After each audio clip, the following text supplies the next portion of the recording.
it wouldn't surprise me if one guy transfers just by the nature of having three running backs. Now, that didn't used to be the case. And I would like to think that Tennessee would have the wherewithal to make those guys all feel wanted. They've done so with like a Joe Milton. They've done so with other guys that could have gone pro. So I'm gonna say that Tennessee's able to hold on to these three guys because of their culture and because of the number of carries that are going to go around. So I don't think they necessarily lose one of these guys. And really, if you look at what Alabama has done over the past 15 or so years, it's good to keep those guys fresh.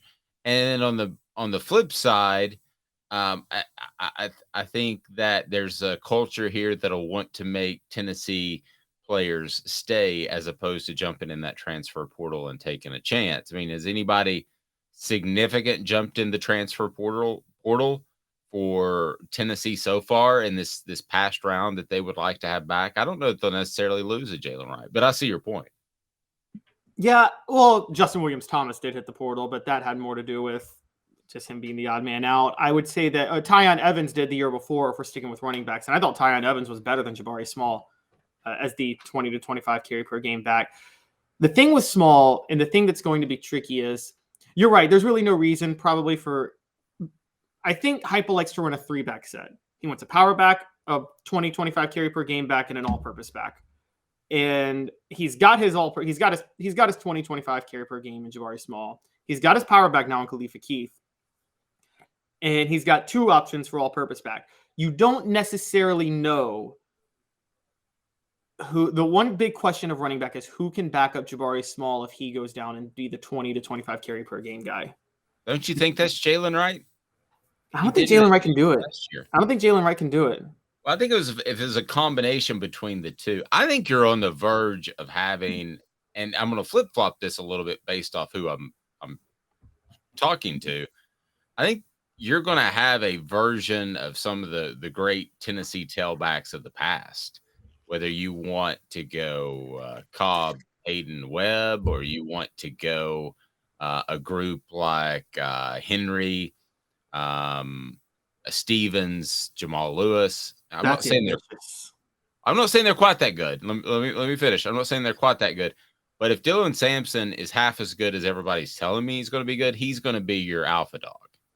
And he's going to be the guy this year that really is in there in key clutch situations. Now, is his body big enough to handle 25 carries?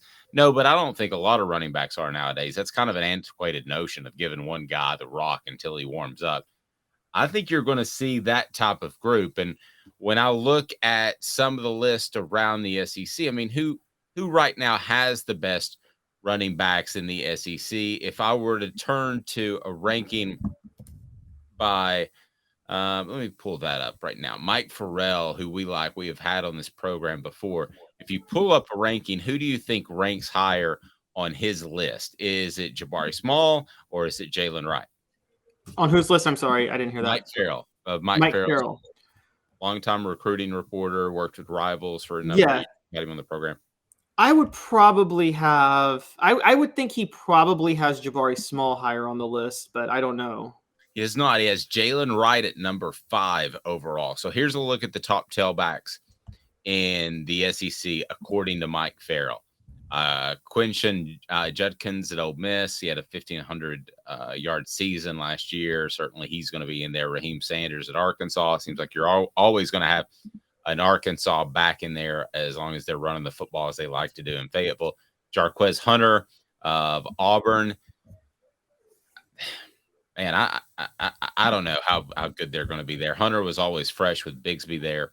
And then you go Montrell Johnson of Florida. So Jaylen Wright comes in at number 5 as the highest rated Tennessee tailback. That's go ahead. That's ambitious to me. To be 5 for Jaylen Wright? Jaylen Wright. I think it is ambitious. I don't think it's ambitious for Dylan Sampson to be 5 at the end of the season. That I could see that. That's possible.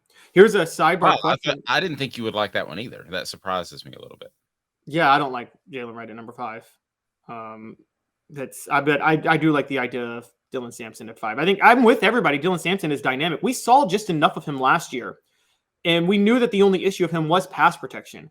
And honestly, The missed block where Hooker was strip sacked, everybody gave Sampson for recovering the fumble and making something out of it. Well, yes, you give him credit for that because it was a heads-up play, but it also took a lot of athleticism to make something out of that after he picked up the ball. And so I think that we saw a flash of just how good Sampson could be. This is why, I mean, look, I really think that you're not going to see a lot of Jaylen Wright this year because of this. I just don't see how you keep Sampson on the bench. Sidebar question, Dave. Who's more running back, you, Tennessee in the 80s and 90s, or just Arkansas as a program historically?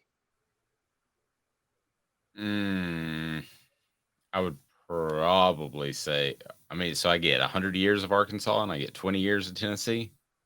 But man, that 20 years of Tennessee is the best 20-year run any college. 20 years was pretty good. Travis saying, are you suggesting the wishbone? I'm not. Let's put it this way: running back you from when Reggie Cobb arrived on campus to when Travis Stevens graduated. So 82 to 2001, that 20-year run. Yeah, I would probably take Tennessee. I would too. Not Reggie Cobb. Sorry, Johnny Jones. Johnny Jones. Reggie Cobb was later. Yeah, but yeah. Johnny Jones was my first favorite Tennessee football player. Selling little programs, young little Dave Hooker walking around at 12 years old in Neyland Stadium on campus. Probably should have been abducted, and his mom was terrible for allowing him to just walk around.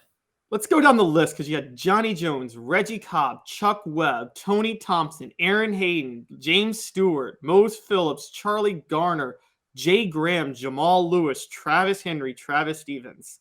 I'll take that. I'll take that 20-year run over any 100-year run in school history of any program. Agreed. Okay, I think that Dylan Sampson will be mentioned among some of those names for two reasons. I think he'll catch the ball out of the backfield. I think he'll be incredibly good in the passing game, and I think he'll be the biggest home run threat.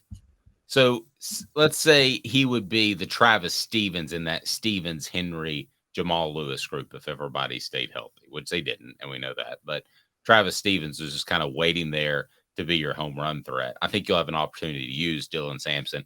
And as far as all-purpose yards from scrimmage, I think he'll lead the Vols out of the backfield, but that includes passing yardage as well. I could see them developing a little swing pass game, a screen pass game more so than they've done in the past. I think this passing game evolves a little bit into more from 20 yards in. I'm not saying it's a massive change. You might not even notice it, but I think being able to take advantage of Joe Milton's strengths will be a big one. See, I didn't say Nico was going to start the season. Well, according to Mel Kiper, it was the same offense. Don't you know? Exact same offense. It's absolutely right. And we got a couple of clicks on that video already, as you might imagine.